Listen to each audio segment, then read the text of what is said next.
Greetings, dear people of God, and I hope you're all doing well by the grace of God. I'm really happy to connect with you once again and share the precious word of God with you.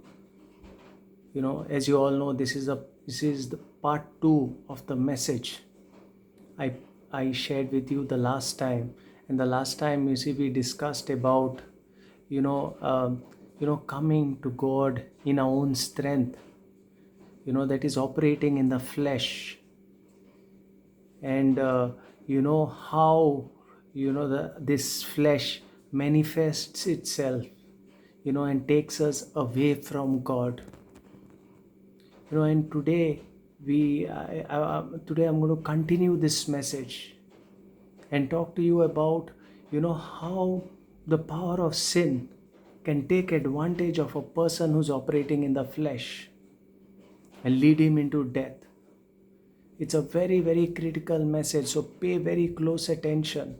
And have a notebook and a pen with you so you can note down the scriptures, and you can go over it once you are done listening with this message. And I also will share with you how we can rise from the spirit, from the flesh to the spirit. What is the way out? My brothers and sisters, when it comes to the flesh had a place of operation in the Bible. If you see in the Old Testament, God had given a set of laws to his people and they had to obey those laws.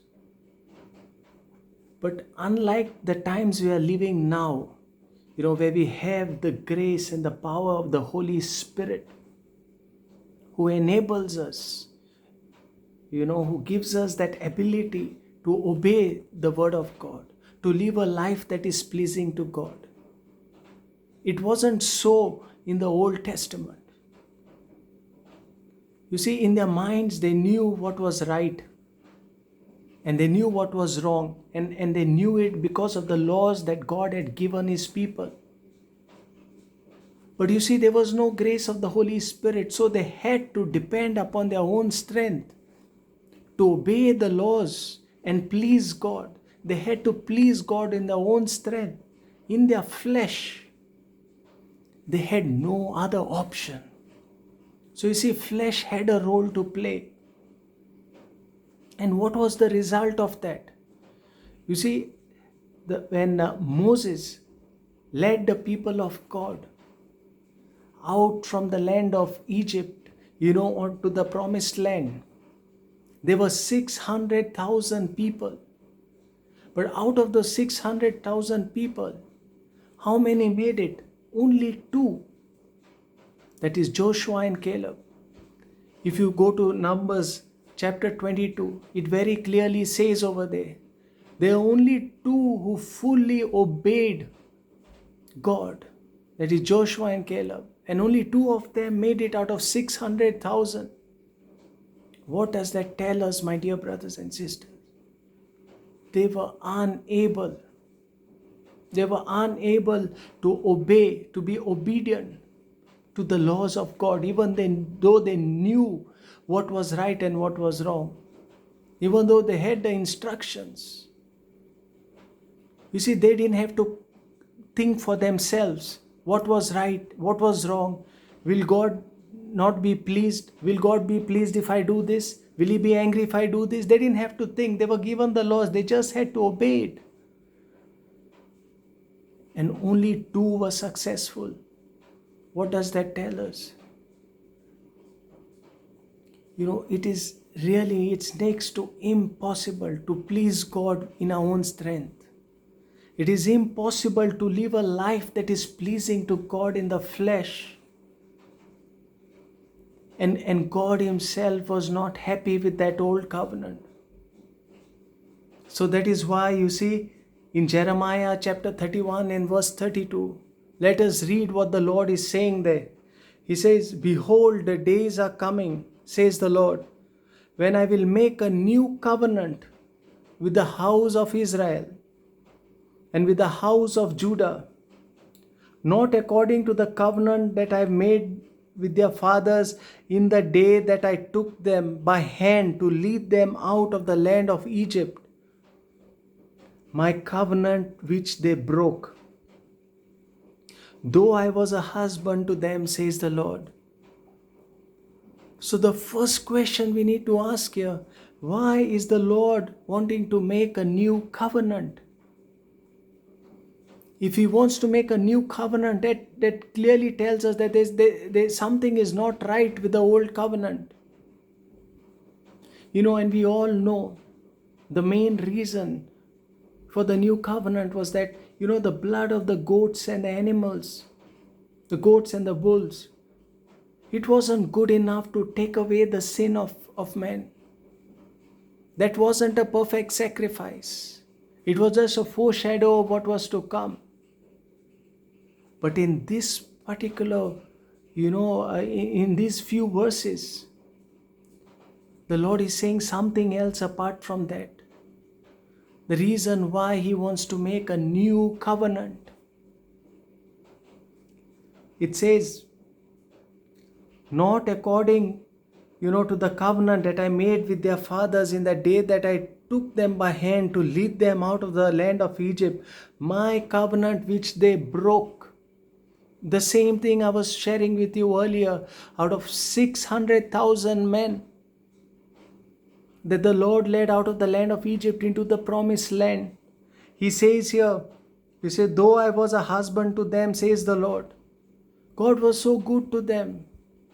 He gave them whatever they wanted, but they were unable to obey. You see, obedience was another reason for God to usher in the new covenant. Man was not designed to operate on his own, to operate in his flesh. That is why the old covenant was not successful in terms of obedience, my dear brothers and sisters. In the flesh, it's impossible to please God. And Paul very clearly explains, in the book of Romans chapter 7, in detail what happens to a person when he is operating in the flesh. What happens to this person? What is the influence upon this person's life? How the person, what is his relationship with God? Paul explains over here in chapter 7 and verse 8 of the book of Romans. But sin, taking opportunity by the commandment, produced in me all manner of evil desire. Let's read that once again. He says, but sin, taking opportunity by the commandment, producing in me all manner of evil desire. What does it say? Sin is taking opportunity of what? Of the commandment.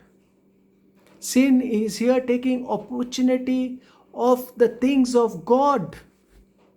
And what it is doing, it is producing all manner of evil desire.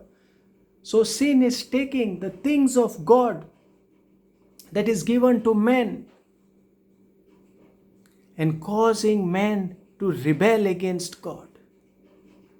It's causing man to rebel against God, to disobey God.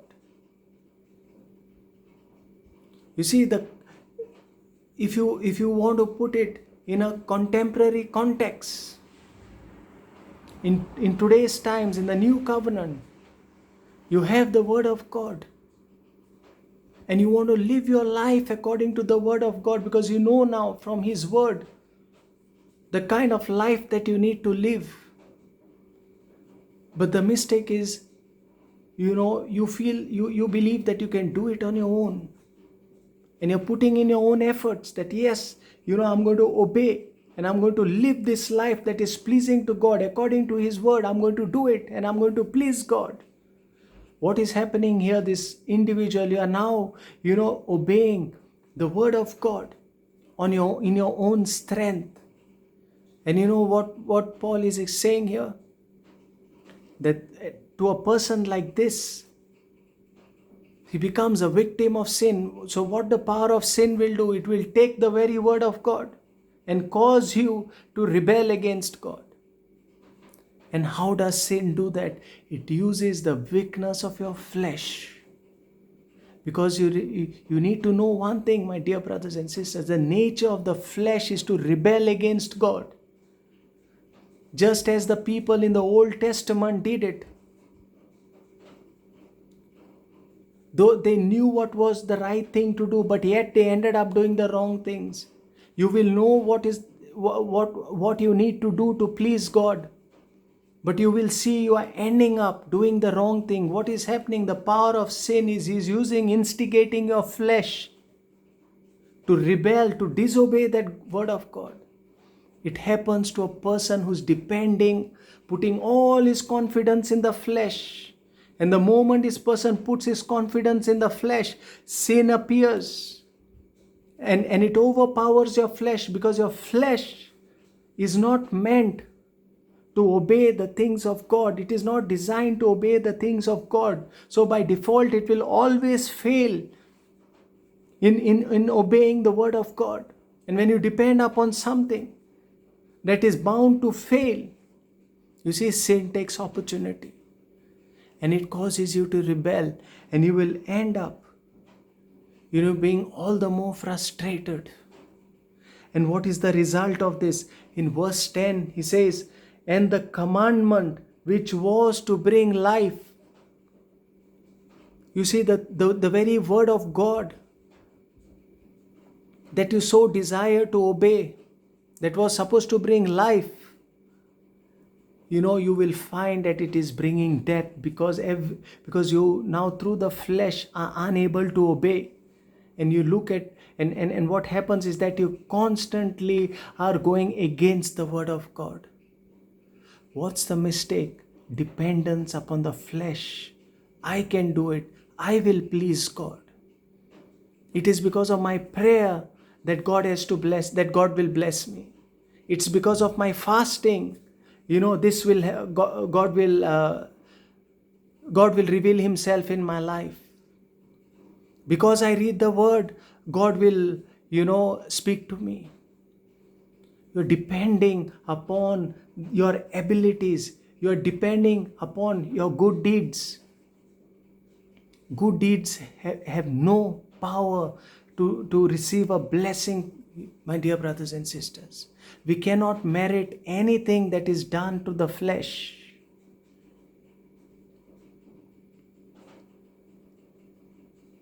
So how do we move? You see, from this realm of bondage, of constantly depending upon the flesh, you may be asking yourself, now how do I move? How do I operate in the Spirit? How do I do it? Now I've understood what it is to live in the flesh. And I also have realized the different areas that I'm still living in the flesh, trying to work it out on my own and please God. And I know now God is not happy with that, because I'm doing it through my flesh. How do we move from the flesh to the Spirit? The answer is actually very simple. If you see in Luke chapter 5, verses 4 and 5, here, when it says, when he had stopped speaking, Jesus was ministering to a large crowd. And when he finished off with them, he approached his disciples and he said to Simon, launch out into the deep and let down your nets for a catch. But Simon answered and said to him, Master, we have toiled all night and caught nothing. Nevertheless, at your word, I will let down your net. Let us just stop here for a while. Do you realize Simon Peter's answer? He's the same person who had received that revelation of who Jesus was from the Father, that he was the Son of God, and Jesus tells him, Simon, flesh and blood has not revealed this to you, but my Father in heaven who has revealed it to you. It is the same Simon who now is operating in the flesh. And he says, Master, we have toiled all night and caught nothing. In other words, he's saying, are you serious? Are you telling us to go and, let down our nets? We have toiled all nights and we have got nothing. I know my job. I've been a fisherman for so many years of my life. I know this job so well. How can you tell me to go and do it? I know that we'll get no fish. We have tried and we have come back with empty nets. But you see, he was very close to Jesus. Probably he didn't want to hurt the feelings of Jesus. So he says, okay, because you say, I'll go and I'll do it. And he goes out and he casts his net once again. And what Simon least expects to happen, they catch, they have such a big catch that their nets even were about to tear. It was the least thing that Simon expected to happen. And now watch what happens to Simon. In verse 8, when Simon saw it, he fell down at Jesus' knees, saying, Depart from me, for I am a sinful man, O Lord. For I am a sinful man. Before that he says, depart from me. He's not saying, it doesn't mean to say, Lord, you go away from me. No, he recognizes his unworthiness. And then he says, how did he recognize his unworthiness? The next thing he says, for I am a sinful man. There's something he was convicted of that caused him to feel unworthy and says, depart from me, Lord. And it was a sin. And what was that sin, my dear brothers and sisters? The answer is in that. The sin was that Simon thought that he knew it all. When Jesus first told him, go and cast your net, he says, Lord, we've already done it. I know there's not going to be, we are just going to waste our time. He thought he knew more than God. He thought he knew better. He was depending upon his own knowledge, his own strength. I've been a fisherman all my life. I know better. I've already done it and nothing happened. Why are you telling me to do it again? Depending upon his own flesh. And when he was proved wrong, Simon Peter was convicted of his unworthiness. He realized who was talking to him. He realized that what was the greatest sin, that was the biggest insult to God. Having the attitude of knowing better than God. And you see what Simon did. He knelt down at the feet of Jesus. He surrendered himself as helpless before the Lord. He surrendered himself as helpless before Jesus and accepted his unworthiness. That, Lord, I thought I knew it all. But I was wrong. He surrendered himself completely to the Lord. You see, there was a dramatic change in his attitude towards Jesus. At the beginning, when Jesus told him, go and cast your net, he was full of pride because he thought he knew it all. But look at Simon Peter now. His attitude changed. He came before the Lord as a helpless human being. And my dear brothers and sisters, the greatest miracle of transformation is when we come to the Lord Jesus Christ, completely helpless, knowing that, only He is able, knowing that only with Him all things are possible. Even if we want to pray, we cannot do it on our own. He has to give us the grace to pray. Whenever I read the Bible, I know that it is His grace that enables me to read His word. And it's not because I read the word that God speaks to me. The greatest miracle of transformation is coming to God completely helpless, because you know what happens then? When you come to God completely helpless, the way Simon surrendered himself at the feet of Jesus when he was proved wrong. You see, flesh loses control. Your flesh loses control. And when your flesh loses control, the Spirit of God takes over. And when the Spirit of God takes over, my dear brothers and sisters, you transcend the human nature. You receive the grace to do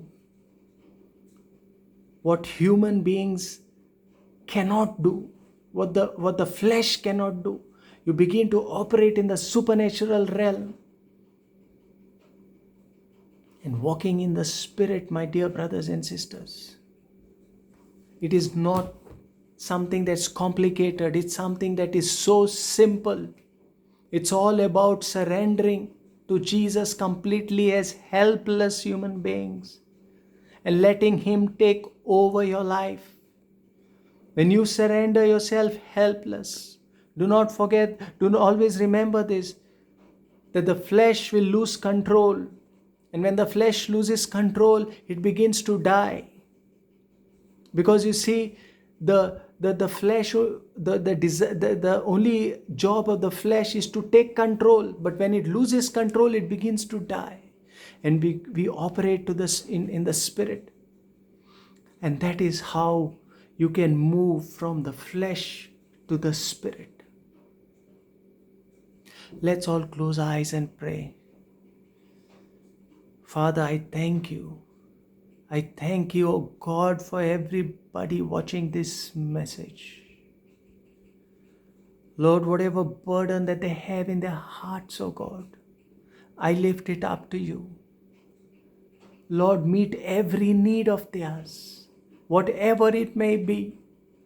Even if they are thinking to themselves that this cannot happen, Lord, you perform that miracle in their life, I pray. Above all things, Father, pour out your Spirit upon them. Pour out the mighty power of your Spirit upon them. Cause them, O God, to enter into this wonderful relationship with your Son, our Lord and Savior, Jesus Christ. Holy Spirit, take control of their lives. Lead them into all truth, O God. Protect them from the enemy. In the name of Jesus, I pray. Amen.